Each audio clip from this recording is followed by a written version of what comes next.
SDSM, we think it's very important to raise ambition on climate action, governments and businesses alike. So this is why SDSM, as we launched our new strategy this past summer, we also stepped up. We increased our target on purchased renewable electricity from the previous target of 50% by 2025 to 75% by 2030.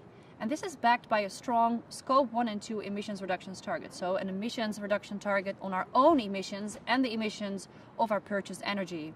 And we're also going to engage in the value chain with our suppliers. In fact, last week we had a Supplier Partnerships Day in which we actually had the honor of welcoming Christiana Figueres, the former UN climate chief, to inspire and engage with our partners, our suppliers.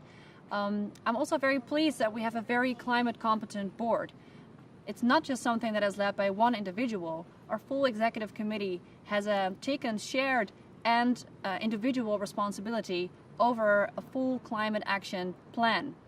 I'm also very pleased that this is not something that is only engaged on by the top of DSM, but my colleagues. I have 24,000 colleagues throughout the company, different businesses, different regions, different functions. Many of them I'm working with together to drive action, to improve our footprint, to enable low carbon economy with our solutions, and to advocate the climate action that we want to see in the world.